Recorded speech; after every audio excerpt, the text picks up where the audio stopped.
الحمد لله رب العالمين والعاقبة للمتقين ولا عدوان إلا على الظالمين أشهد أن لا إله إلا الله وحده لا شريك له ولي الصالحين وأشهد أن محمدا عبده ورسوله الصادق الوعد الأمين صلوات الله وسلامه عليه وعلى آله وأصحابه أجمعين ومن تبعهم بإحسان إلى يوم الدين أما بعد فإخواني وأخواتي حفظكم الله جميعا جماعني رحمة الله سبحانه وتعالى.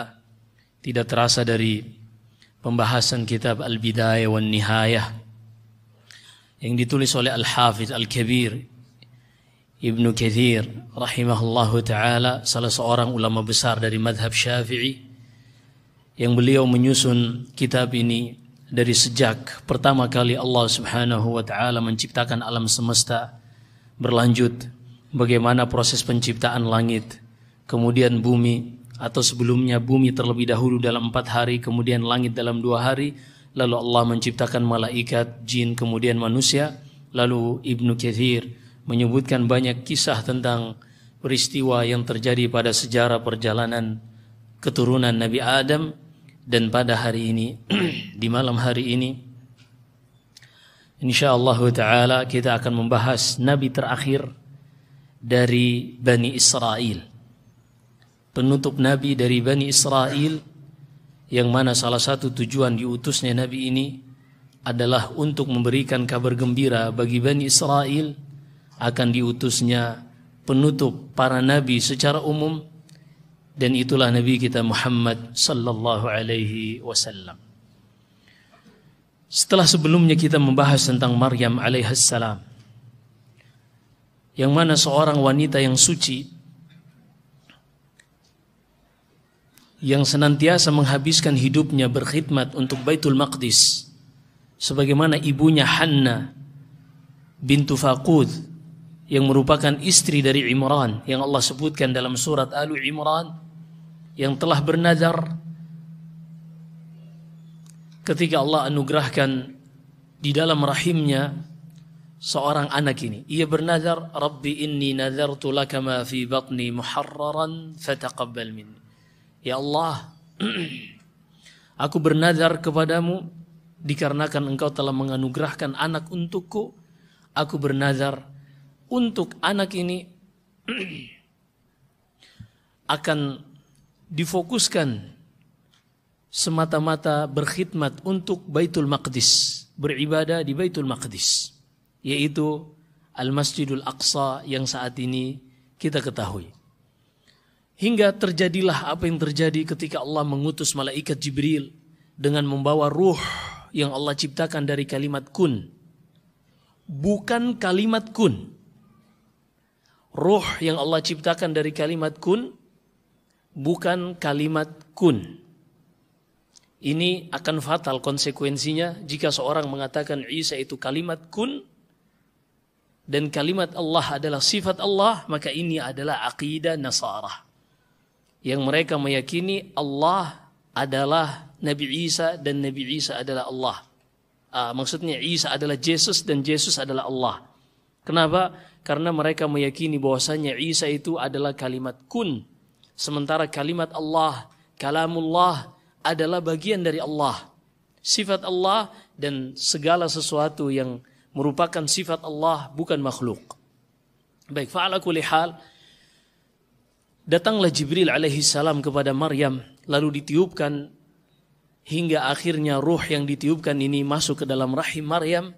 Dan sebagaimana kata Ibnu Katsir, Maryam pun mengandung Nabi Isa ini selama 9 bulan, kurang lebih sebagaimana wanita normal ketika mengalami kehamilan.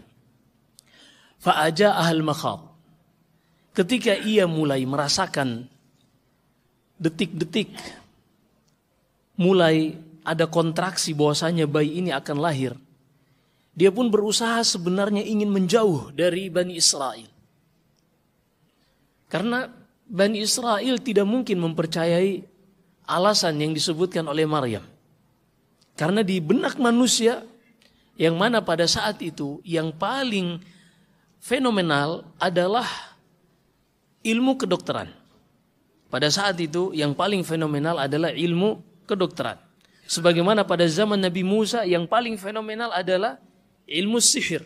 Sehingga mukjizat dari Nabi Musa untuk mengalahkan yang fenomenal pada saat itu. Sebagaimana mukjizat Nabi Isa untuk mengalahkan fenomenal yang pada saat itu juga. Manusia pada zamannya Maryam, yang mereka ketahui tidak mungkin seorang anak lahir kecuali dari ayah dan ibu. Maka ketika Maryam menyadari hal ini, ia pun berusaha menjauh hingga masa-masa makhad, kontraksi untuk melahirkan ini mulai terasa. Fa'aja'ahal makhadu ila jid'in nakhlah. Ia terpaksa mendatangi pohon kurma yang disebutkan Ibnu Katsir. Tempat tersebut berada pada Baitul Laham atau yang kita kenal pada hari ini dengan Bethlehem. Disitulah Nabi Isa dilahirkan. Ketika Nabi Isa terlahir, Allah Subhanahu wa taala memerintahkan Maryam wa huzzi ilaiki bi jid'in nakhlah tasaqat 'alaiki rutban janiyan tusaqitu 'alaiki rutban janiyan. Dan kami wahyukan, perintahkan kepada Maryam untuk menggoyang pohon kurma hingga berjatuhanlah rutab, korma yang masih muda, yang masih mengkal, untuk dijadikan oleh Maryam makanan sehabis selesai dari proses persalinan ini. Kemudian Allah ketika mendengarkan Maryam ini mengatakan, ya laitani mittu qabla hadha wa kuntu nasyan mansiya, duhai sekiranya sebelum peristiwa ini aku meninggal saja, atau aku menjadi sesuatu yang tidak pernah dikenang. Ucapan Maryam ini menunjukkan bahwasanya ujian yang Allah berikan untuknya sangatlah berat. Apalagi ia seorang wanita. Tapi demikianlah, al-jaza'u min jinsil amal. Innama 'idhamal jaza' bi'idhamil bala. Kata Rasulullah, besarnya pahala yang akan didapatkan oleh seseorang ini akan selaras dengan besarnya ujian yang akan diberikan kepada orang tersebut.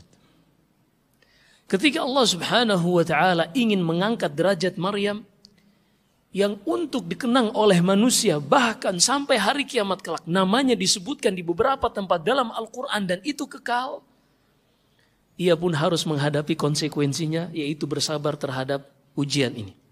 Begitu juga anaknya Nabi Isa yang akan kita sebutkan ujiannya, dan begitu juga Nabi kita Muhammad sallallahu alaihi wasallam ketika beliau diuji, bahkan disakiti oleh kaumnya, dituduh pendusta, dituduh tukang sihir, tukang dukun, bahkan orang gila oleh Abu Lahab, pamannya sendiri.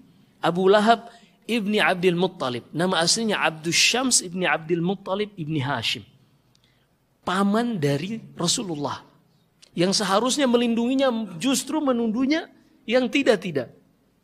Tapi ternyata semua itu agar Allah Subhanahu wa taala meninggikan derajat Nabi kita Muhammad sallallahu alaihi wasallam.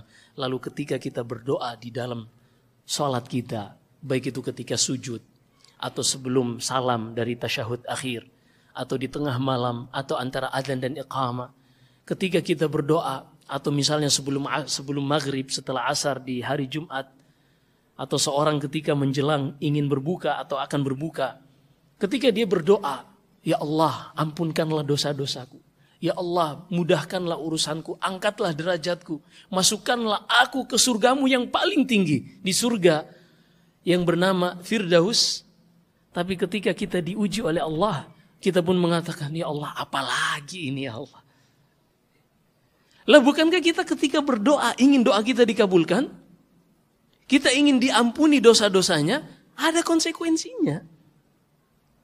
Seorang ingin diampuni dosanya, ada konsekuensinya. Dalam Sahih Muslim, Nabi sallallahu alaihi wasallam bersabda, dan juga ada dalam Sahih Bukhari dari hadis Aisyah, hadis Abu Hurairah dan selainnya, ma asabal muslim min nasabin wala hammin wala ghammin wala maradin hatta syaukati yushakuha illa kafaratun lidhunubih. Tidaklah seorang muslim ditimpa musibah, gundah gulana, stres, ataupun duri yang menusuknya, melainkan itu sebagai penggugur bagi dosa-dosanya. Tarjun najata walam tasluk masalikaha Innas safinata la tajri 'alal yabasi. Engkau menginginkan suatu cita-cita yang sangat tinggi, tapi tidak melewati prosesnya, mustahil engkau bisa mendapatkan cita-cita tersebut. Sebagaimana halnya kapal yang ingin berjalan, mustahil kalau tidak dipindah ke laut atau di danau, hanya diletakkan di darat. Seperti itulah Allah subhanahu wa ta'ala memiliki yang namanya ahkam qadariyah kauniyah. Allah memiliki ketetapan takdir yang kita kenal dengan hubungan sebab akibat. Kita ingin mendapatkan pengampunan dari Allah, mendapatkan derajat yang tinggi di sisinya, maka seorang harus mempersiapkan konsekuensi dari doa yang ia minta tersebut. Maryam alaihissalam, ketika itu pun, fanadaha min tahtiha alla tahzani qad ja'ala rabbuki tahtaki sariyya. Lalu Jibril pun memanggilnya dengan perintah dari Allah, wahai Maryam, janganlah engkau bersedih. Qad ja'ala rabbuki tahtaki sariyya, karena dari atas engkau mendapatkan makanan, yaitu korma yang berjatuhan. Kemudian dari bawah mengalir sungai. Di bawah kakimu silakan minum dan makan sepuasmu. Wa kuli washrabi wa qarri 'aina. Makan dan minumlah dan jadikanlah ini sebagai penyejuk matamu. Artinya ini baru muqaddimah dari balasan Allah subhanahu wa ta'ala, bahwasanya Allah tidak akan pernah menyia-nyiakanmu. Sebagaimana balasan pertama yang Allah berikan bagi Ummu Ismail, Hajar alaihissalam, ketika ditinggal oleh Ibrahim, ketika anaknya sudah menangis kekeringan karena ingin menyusu dari ibunya yang sudah tidak mendapatkan air dan nutrisi ke dalam tubuhnya, sehingga tidak ada nutrisi untuk memproduksi susu. Ismail pun menangis, hingga Hajar ini nggak tega untuk melihat wajah anaknya yang kehausan. Ia pun berlari ke bukit Sofa, memanggil sekiranya ada orang yang lewat. Tidak ada, ia turun naik ke bukit Marwa, memanggil ke sana dan ke sini sekiranya ada yang lewat. Sampai 7 kali ternyata tidak ada yang lewat. Lalu Allah berikan balasan yang pertama, datanglah Jibril alaihissalam mengepakkan sayapnya antara Sofa dan Marwa dekat Ka'bah, hingga keluarlah air Zam-Zam yang kekal sampai hari ini dan sampai hari kiamat kelak. Baru muqaddimah. Balasan pertama untuk Maryam, makan dan minumlah, gak usah bekerja. Allah sudah jamin. Kemudian kata Allah, wa imma tarayinna minal bashari ahadan faquli inni nazartu lirrahmani sawman falan ukallimal yawma insiya. Pergilah kepada Bani Israel, perlihatkan kepada mereka anak ini, tapi jangan sekali-kali engkau mengeluarkan sepatah kata pun kepada mereka. Karena Allah ingin memperlihatkan sesuatu yang sangat luar biasa.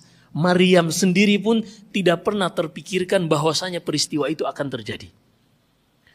Maryam pun membawa anak ini sesuai perintah dari Allah. Fa'atat bihi qaumaha tahmilu.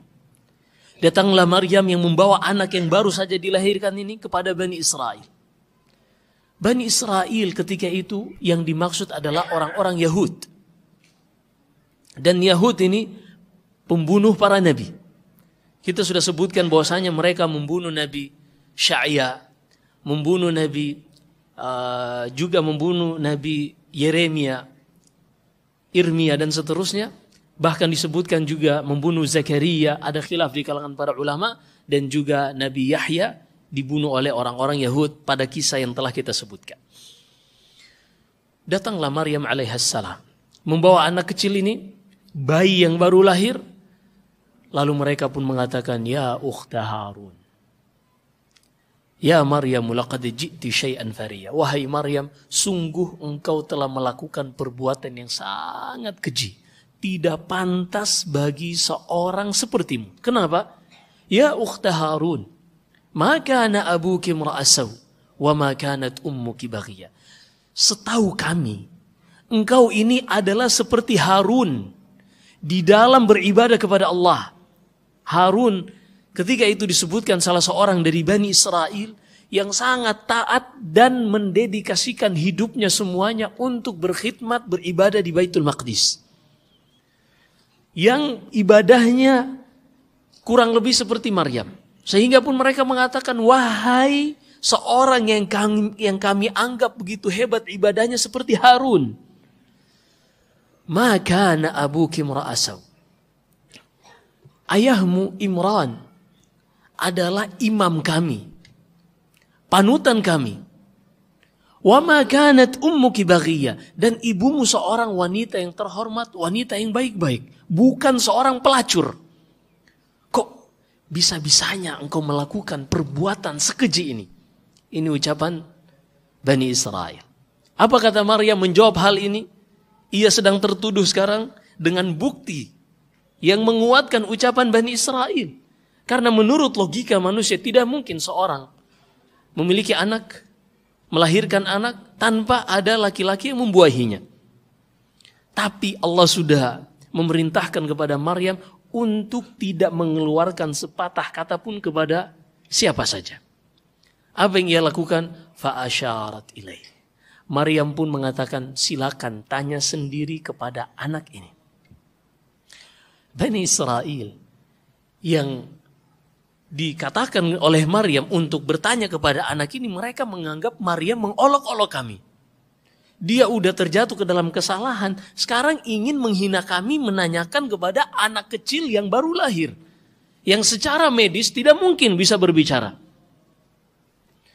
Hingga akhirnya Allah pun memberikan kekuatan kepada Maryam, dan untuk menjadikan anak kecil ini sebagai bukti kebesaran Allah Subhanahu wa ta'ala, bukti maha kuasa Allah Subhanahu wa ta'ala. Allah berfirman menceritakan ucapan anak kecil ini, qala inni abdullah atani alkitab wa ja'alani nabiyya. Berkatalah Nabi Isa yang masih kecil ini, wahai Bani Israel, aku adalah Abdullah. Abdullah artinya hamba Allah. Ini ucapan pertama yang disebutkan oleh Nabi Isa. Karena kenapa? Di sini untuk memberitahukan kepada Bani Israel kalau mereka mau berpikir bahwasanya Nabi Isa itu adalah sama halnya dengan manusia yang lain, hamba bagi Allah. Makanya ketika orang-orang Nasara mengklaim bahwasanya Nabi Isa adalah anak Allah, Allah berfirman, takadu samawatu yatafattarna min fawqihin. تكاد السماوات يتفطرن منه وتنشق الأرض وتخر الجبال هدا أن دعوا للرحمن ولدا وما ينبغي للرحمن أن يتخذ ولدا إن كل من في السماوات والأرض إلا آتي الرحمن عبدا لقد أحصاهم وعدهم عدا وكلهم آتيه يوم القيامة فردا. Kata Allah, ketika mereka mengatakan Allah memiliki anak, yaitu dengan menjadikan Nabi Isa ini sebagai anak, langit dan bumi hampir saja pecah berantakan. Kenapa? Langit dan bumi yang begitu besar ini tidak kuat untuk mendengar tuduhan keji ini bahwasanya Allah mengangkat seorang anak. Begitu kejamnya dan begitu jahatnya ucapan yang menuduh Allah memiliki anak ini, membuat matahari, bulan, langit dan bumi ini ingin hancur berkeping-keping. Anda'u lirrahmani walada. Kemudian kata Allah, wa ma yanbaghi lirrahmani ay yattakhidha walada. Tidak pantas bagi Allah untuk mengangkat makhluknya sebagai anak. Kenapa? Kita akan sebutkan nanti kenapa Allah mensucikan dirinya dari mengangkat anak. Yang intinya, yang membutuhkan anak ini adalah manusia. Kenapa? Karena manusia ini hidupnya tidak sempurna dan butuh disempurnakan dari hal yang lain. Ketika seorang hidup sendiri menjomblo misalnya, dia akan merasakan kesepian. Kenapa? Allah jadikan ketenangannya ini pada pasangannya. Wa min ayatihi an khalaqalakum min anfusikum azwajan litaskunu ilaiha wa ja'ala bainakum mawaddatan wa rahmah. Allah sudah jadikan naluri, kata Allah, di antara tanda-tanda kebesaran Allah, wahai para laki-laki, kalian tidak akan bisa merasakan ketenangan kecuali kalian bersama pasangan-pasangan kalian. Ini naluri. Sehingga seorang sudah terbentuk dalam benaknya ketika dia masa kanak-kanak, masuk remaja, mulai dewasa mencari pasangan. Hanya saja orang-orang yang beriman Allah jaga dengan pasangan yang halal. Adapun orang-orang yang hidupnya seperti binatang, yang mereka tidak memperdulikan dari yang halal atau yang haram pasangannya. Bahkan ada yang terong dengan terong. الحمد لله رب العالمين